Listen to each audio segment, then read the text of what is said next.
Hello friends, the gardening ഷെഫിൻ്റെ പുതിയ വീഡിയോയിലേക്ക് എല്ലാവർക്കും സ്വാഗതം.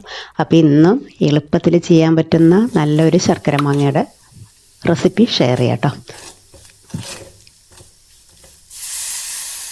ഒരുപാട് നാൾ നമുക്ക് സൂക്ഷിച്ച് വെക്കാൻ പറ്റുന്ന നല്ലൊരു റെസിപ്പിയാണ്. കുട്ടികൾക്കൊക്കെ നല്ല ഇഷ്ടമാവും. നമുക്ക് ചോറിന് കൂടെ ഉച്ചയ്ക്കൊക്കെ ഈ മഴക്കാലത്തൊക്കെ കഴിക്കാൻ പറ്റുന്ന നല്ല റെസിപ്പിയാണ് കേട്ടോ. എളുപ്പമാണ് ചെയ്തെടുക്കാനായിട്ട്, ഒരുപാട് ജോലികളൊന്നുമില്ല. അപ്പോൾ അതിന് വേണ്ടിയിട്ട് ഏത് തരം മാങ്ങ നമുക്ക് വേണമെങ്കിലും എടുക്കാം. ചെറുതായിട്ട് ചെനച്ച മാങ്ങയൊക്കെ ആണെങ്കിലും കുഴപ്പമില്ല. ഇതിപ്പോൾ ഇങ്ങനെ കളറ് മാത്രമേ ഇങ്ങനെ ഉള്ളൂ കേട്ടോ. മാങ്ങക്ക് അത്യാവശ്യം നല്ല പുളിയുണ്ട്. പച്ചമാങ്ങയുണ്ട്, അതുപോലെ ചെനച്ച് വന്നിട്ടുള്ള മാങ്ങയുണ്ട്. പഴുത്ത മാങ്ങയിലും ചെയ്യാം, പക്ഷേ പഴുത്ത മാങ്ങ ചെയ്യുമ്പോൾ പഴുത്ത മാങ്ങ മാത്രമായിട്ട് എടുത്ത് ചെയ്യണം, അതായിരിക്കും ടേസ്റ്റ്. ഇതിപ്പോൾ നമ്മളിങ്ങനെ പല രീതിയിൽ കട്ട് ചെയ്ത് വെച്ചിരിക്കുന്നതാണ്. പുളിയുള്ളതും പുളിയില്ലാത്തതും ഒക്കെ ചേർത്തിട്ടുള്ള മാങ്ങയാണ്. അപ്പോൾ അതിങ്ങനെ റഫ് കട്ടിങ് ചെയ്താൽ മതി. അത്ര വലിയ ഷേപ്പിലൊന്നും കട്ട് ചെയ്യണമെന്നും നിർബന്ധമൊന്നുമില്ല. ഇനി ഫ്ലെയിം ഓണാക്കിയതിന് ശേഷം നമുക്ക് ഒരു മൺചട്ടി തന്നെ വെച്ച് കൊടുക്കാം. മൺചട്ടിയിലെ വെള്ളമൊക്കെ നന്നായിട്ടൊന്ന് കളഞ്ഞ് വറ്റി വരുന്ന സമയത്ത് വെളിച്ചെണ്ണ ഒഴിച്ചു കൊടുക്കാം. വെളിച്ചെണ്ണയിൽ ചെയ്യുമ്പോഴായിരിക്കും നല്ല ടേസ്റ്റ്. ഇനി വെളിച്ചെണ്ണ നന്നായിട്ട് ചൂടായി വരുമ്പോൾ ഉലുവ പൊട്ടിച്ചെടുക്കുക. ഉലുവ ഒന്ന് പൊട്ടി വരട്ടെ. 2 വറ്റൽമുളക് ഇതുപോലെ ഇട്ട് കൊടുക്കുക. വറ്റൽമുളക് നന്നായിട്ട് ഒന്ന് മൂത്ത് വരുമ്പോൾ ഒരിത്തിരി സവാള അല്ലെങ്കിൽ ചെറിയ ഉള്ളി ആയിരിക്കും കൂടുതൽ ടേസ്റ്റ് കേട്ടോ. ആവശ്യത്തിനുള്ള ഉപ്പും കൂടി ചേർത്തിട്ട് നന്നായിട്ടൊന്ന് വഴറ്റി കൊടുക്കാം. ഒരു പച്ചമുളകും കൂടി ചേർത്ത് സവാളയുടെ കളറ് ചെറുതായിട്ടൊന്ന് മാറി വരുന്നത് വരെ വഴറ്റി കൊടുക്കാം. മൺചട്ടി നന്നായിട്ട് ചൂടായിട്ടുള്ളതാണെങ്കിൽ പെട്ടെന്ന് തന്നെ റെഡിയായി കിട്ടും. അതുപോലെ ഈ കറിവേപ്പില ഇട്ട് കൊടുക്കുന്ന സമയത്ത് ഇതുപോലെ കൈ വെച്ചിട്ട് നന്നായിട്ടൊന്ന് പ്രസ് ചെയ്ത് ഒന്ന് ഞരടി ഇട്ട് കൊടുക്കുകയാണെങ്കിൽ നല്ല ഫ്ലേവർ കിട്ടും കേട്ടോ. ഒരു ചെറിയ പീസ് ഇഞ്ചിയുടെ പേസ്റ്റ്, ഇഞ്ചി ചതച്ചതും ഇങ്ങനെ പീസായി കിടക്കുന്ന രീതിയിലിടരുത്, നന്നായിട്ട് അരച്ചെടുത്തതിൻ്റെ പീസാണ് ഇപ്പോൾ ഇട്ട് കൊടുത്തത് കേട്ടോ. അതല്ലെങ്കിൽ അത്രയും നൈസായിട്ട് നല്ല കുത്തി നുറുക്കിയിടണം. ഇഞ്ചി ഇങ്ങനെ കടിക്കാൻ കിട്ടുമ്പോൾ അത് അത്ര ഒരു ടേസ്റ്റ് ഇല്ല. കുറച്ചും കൂടി ഓയിൽ ഒഴിച്ചതിന് ശേഷം മൺചട്ടിയിലാവുമ്പോൾ പെട്ടെന്ന് തന്നെ നമ്മൾ എത്ര ഓയിൽ ഒഴിച്ചാലും കാണാത്ത പോലെയാവും. ഫ്രൈയിങ് പാൻ പോലെയൊന്നും അല്ലല്ലോ. ടേസ്റ്റ് എപ്പോഴും മൺചട്ടിയിൽ ചെയ്യുമ്പോഴാണ്. പക്ഷേ കുക്കിംഗ് ടൈമിൽ ഒരു ഇത്തിരി ഓയിൽ കൂടുതൽ ഒഴിച്ചാലേ ടേസ്റ്റ് ഉണ്ടാവുള്ളൂ.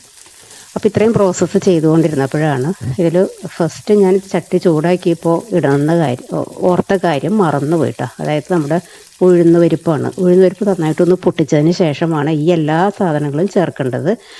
അപ്പോൾ അത് മറന്നു പോയതുകൊണ്ട് ഞാനിങ്ങനെ സവാളയൊക്കെ ഒരു സൈഡിലേക്ക് ഒന്ന് മാറ്റി വെച്ചതിന് ശേഷം ഒരിത്തിരി, അതായത് 1 ടീസ്പൂണൊക്കെ മതിയാകും നമ്മൾ ഉണ്ടാക്കുന്ന ക്വാണ്ടിറ്റിക്ക് അനുസരിച്ച്, ഈ ഉഴുന്ന് പരിപ്പ് കൂടി ഒന്ന് പൊട്ടിച്ച് മൂപ്പിച്ചെടുക്കണം. അപ്പോൾ നിങ്ങൾ ചെയ്യുന്ന സമയത്ത് മറക്കാതെ ആദ്യം ഉഴുന്ന് പരിപ്പ് പൊട്ടിച്ചതിന് ശേഷം മറ്റുള്ള പ്രോസസ്സ് ഉലുവ സവാള എല്ലാം ചേർത്ത് കൊടുത്തിട്ട് വഴറ്റിയാൽ മതി. ഇതിപ്പോൾ മറന്നു പോയതുകൊണ്ടാണ്. അപ്പോൾ ഉഴുന്ന് പരിപ്പിൻ്റെ കളറും നന്നായിട്ടൊന്ന് ചേഞ്ചായിട്ട് വരണം കേട്ടോ. ഉഴുന്ന് പരിപ്പ് ഏത് കറിയിൽ ചേർത്താലും അതിങ്ങനെ മൂപ്പിച്ചെടുക്കുന്ന സമയത്ത് ഈ ഒരു കളറിലേക്ക് ആയാലും മാത്രമേ കറിക്ക് ടേസ്റ്റ് ഉണ്ടാവുള്ളൂ. അതിനുശേഷം എല്ലാം കൂടി ചേർത്തിട്ട് നന്നായിട്ട് മിക്സ് ചെയ്യാം. ഇനി ചേർത്ത് ഇത്തിരി കുരുമുളകിൻ്റെ പൊടി, അല്പം മഞ്ഞൾപ്പൊടിയും എരിവിന് ആവശ്യത്തിനുള്ള മുളക് പൊടി, മല്ലിപ്പൊടി, മുളക് പൊടിയും മല്ലിപ്പൊടിയും ഈക്വൽ ക്വാണ്ടിറ്റിയിൽ ചേർത്ത് കൊടുക്കുക. ഇനി ആ പൊടികളൊക്കെ ഒന്ന് നന്നായിട്ട് റോസ്റ്റായിട്ട് വരട്ടെ.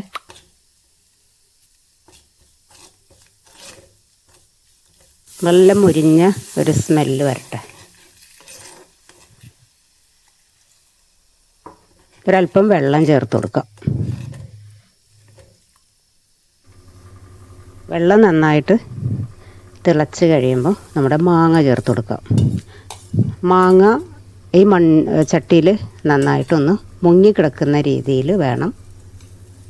അപ്പോൾ ഒരു പീസ് മാങ്ങ അതിൽ കട്ട് ചെയ്യാതെ കിടക്കണ്ടായിരുന്നു. അപ്പോൾ അതൊന്ന് പീസാക്കിയിട്ട് കൊടുക്കട്ടെ.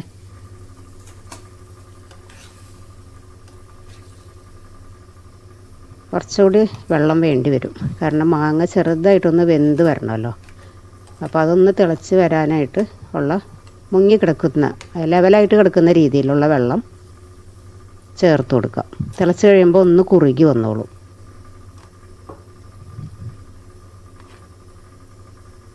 ഇതേപോലെ ഒന്ന് നിരത്തി വെച്ചതിന് ശേഷം മൂടി വെച്ചിട്ടുണ്ടായിരുന്നു കേട്ടോ. മൂടി വെച്ചിട്ട് ഒരു 3-4 മിനിറ്റൊക്കെ ഒന്ന് വേവിച്ചെടുക്കുക. ഇടയ്ക്കൊന്ന് മിക്സ് ചെയ്ത് നോക്കുക. പിന്നെ നമ്മൾ യൂസ് ചെയ്യണ മാങ്ങയുടെ വേവിൻ്റെ അനുസരിച്ചിരിക്കും കേട്ടോ. ചില മാങ്ങ നല്ല കട്ടിയുള്ളതായിരിക്കും, പെട്ടെന്ന് ആവി കയറുമ്പോൾ തന്നെ വെന്ത് പോകുന്ന തരത്തിലുള്ള മാങ്ങ ഉണ്ടാവും. അപ്പോൾ അത് നിങ്ങൾ എടുക്കണ മാങ്ങയുടെ ആ ഒരു ടെക്സ്ചറിനനുസരിച്ചിട്ട് വേണം കുക്കിംഗ് ടൈം കൊടുക്കാനായിട്ട്. ഇനി ഇതിലേക്ക് ശർക്കര അത്യാവശ്യം നല്ല മധുരത്തിന് ചേർത്ത് കൊടുക്കുക. പല സ്ഥലങ്ങളിലും ഇതിനെ കടുമാങ്ങ എന്ന് പറയാറുണ്ട് കേട്ടോ. പക്ഷെ ഞങ്ങളിതിനെ കടുമാങ്ങ, നമ്മൾ കണ്ണിമാങ്ങ, ചെറിയ മാങ്ങ അച്ചാർ ഇടുന്ന തന്നെയല്ലേ കടുമാങ്ങ, കണ്ണിമാങ്ങ അച്ചാർ എന്ന് പറയണേ. പല സ്ഥലങ്ങളിൽ ഞാനിതിന് കടുമാങ്ങ കറി എന്ന് പറയാൻ കേട്ടിട്ടുണ്ട്. ഇതൊരു നൊസ്റ്റാൾജിക് കറിയാണ് കേട്ടോ. കോളേജിലൊക്കെ പഠിക്കുന്ന സമയത്ത് കുട്ടികൾ ലഞ്ച് ബോക്സിൽ സ്ഥിരമായിട്ട് വരുമ്പോൾ സ്ഥിരമായിട്ട് കൊണ്ടുവന്നിരുന്ന കറിയാണ്. അപ്പോൾ അതിന് എല്ലാവരും കൂടി തല്ലുകൂടി ഷെയർ ചെയ്ത് കഴിച്ച ഒരുപാട് അങ്ങനെ ഓർമ്മകൾ ഉള്ള കറിയാണ്. മാങ്ങ കയ്യിൽ കിട്ടുന്ന സമയത്തൊക്കെ ചെയ്യാറുണ്ട് കേട്ടോ ഞാൻ. എല്ലാവർക്കും ഭയങ്കര ഇഷ്ടമായിട്ടുള്ള കറിയാണ്. ചോറിന് നല്ല മാച്ചായിട്ട് നമുക്ക് കഴിക്കാൻ പറ്റും. നല്ല തൈരും പപ്പടമൊക്കെ ഉണ്ടെങ്കിൽ അതിൻ്റെ കൂടെ മാത്രം കഴിക്കാൻ പറ്റും. പ്രത്യേകിച്ച് ഇങ്ങനെ നല്ല മഴയുള്ള സമയത്തൊക്കെ ഈ മാങ്ങ നല്ല സുലഭമായി കിട്ടുന്ന സമയത്തൊക്കെ മിക്കവാറും എല്ലാ വീടുകളിലും ചെയ്ത് വെക്കാറുള്ള കറിയാണ്. അപ്പോൾ ശർക്കരയൊക്കെ ചേർത്തിട്ട്, ശർക്കരയുടെ പൊടി ഉണ്ടെങ്കിൽ അത് ചേർത്ത് കൊടുക്കുക, ശർക്കര പാനിയാണെങ്കിൽ അങ്ങനെയും ചേർത്ത് കൊടുക്കുക കേട്ടോ. അപ്പോൾ തിളച്ച് നന്നായിട്ട് കുറുകി ഗ്യാസെല്ലാം ഓഫാക്കിയിട്ടുണ്ട് കേട്ടോ. അപ്പോൾ ഗ്യാസ് ഓഫാക്കിയതിന് ശേഷം കണ്ടില്ലേ തിളച്ചുകൊണ്ടിരിക്കണം.